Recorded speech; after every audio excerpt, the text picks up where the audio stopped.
Un international tricolore va abandonner l'équipe de France pour l'Algérie. Restez bien connectés, on en parle tout de suite. Foot.fr, fournisseur officiel de football. Bonjour à toutes et à tous, bienvenue dans ce nouveau JT Foot Mercato. Les Fennecs poursuivent leur politique de faire venir des binationaux. Un joueur qui n'a joué que 59 minutes avec les Bleus va bientôt changer de nationalité sportive. Bon, je coupe le suspense. D'après le président de la fédération algérienne de football, Jaïd Zefizef, Oussem Aouar va jouer prochainement avec les Fennecs. Oussem Aouar nous a donné son accord pour rejoindre la sélection algérienne, a-t-il déclaré à la télévision Chaîne 3 ce vendredi. Contacté par nos soins, l'entourage du milieu offensif nous a assuré qu'Aouar réfléchissait encore et n'avait pas donné officiellement son accord. Toujours est-il que cela fait un moment que le Lyonnais est dans le viseur de la FAF. Le président a aussi révélé que des négociations avec Amine Gouiri étaient toujours en cours. Tout ça nous amène à vous poser la question du jour. Comprenez-vous le choix de ces binationaux de ne pas représenter la France? On a hâte de lire vos avis en commentaire. Hier, on vous a demandé si le Bayern a fait le bon choix en choisissant Sommer pour remplacer Neuer dans les cages. Eh bien, pour une majorité d'entre vous, c'est la meilleure option pour le club bavarois, car le Suisse connaît parfaitement la Bundesliga, pas de problème d'adaptation. Pour notre focus du jour, on va parler de Chelsea. Le club est dans une mauvaise passe, mais est bien décidé à se relancer grâce à des recrues d'envergure. La liste des blessés s'alourdit de match en match. Hier, contre Manchester City, en plus de s'être inclinés sur le score de 1-0, les Blues ont perdu sur blessure Sterling et Pulisic en 20 minutes de jeu seulement. Le secteur offensif est décimé.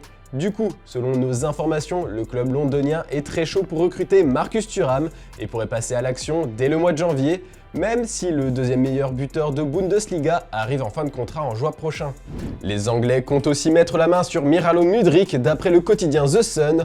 Le propriétaire Todd Boehly est prêt à toutes les folies sur le mercato et donc à offrir une enveloppe d'environ 90 millions d'euros pour doubler Arsenal sur le dossier. Chelsea est très intéressé par le profil de Joao Félix que l'Atlético de Madrid est disposé à céder en prépayant. Il faudra dépenser 21 millions d'euros selon The Athletic. Par contre au milieu ça se complique pour le recrutement d'Enzo Fernandez alors que les Blues semblaient disposés à payer la clause libératoire de l'Argentin du Benfica qui est de 120 millions d'euros.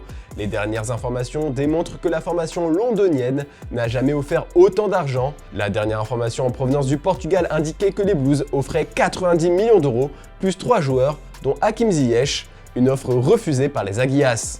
Et en ce qui concerne la prolongation de N'Golo Kanté, Chelsea est passé à l'action.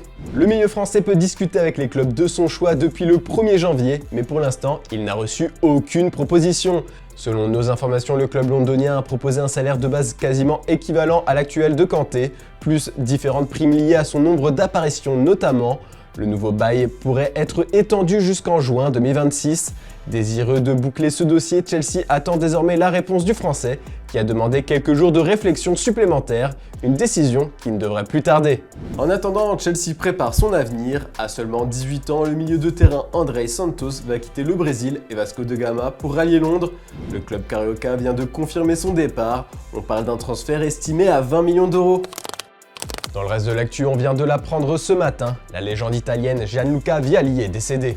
Alors qu'il avait récemment quitté l'encadrement de l'équipe nationale italienne pour combattre son cancer du pancréas, qui le touchait depuis quelques années, l'ancien international italien de 58 ans était rentré dans une nouvelle phase de son traitement.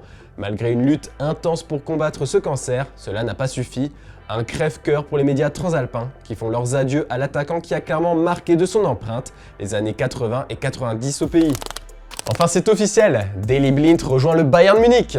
Le club bavarois a officialisé la signature du défenseur international néerlandais hier soir. Il s'agit d'une recrue gratuite pour la formation dirigée par Julian Nagelsmann, étant donné que le joueur de 32 ans avait résilié son contrat avec l'Ajax Amsterdam, son club formateur, fin décembre.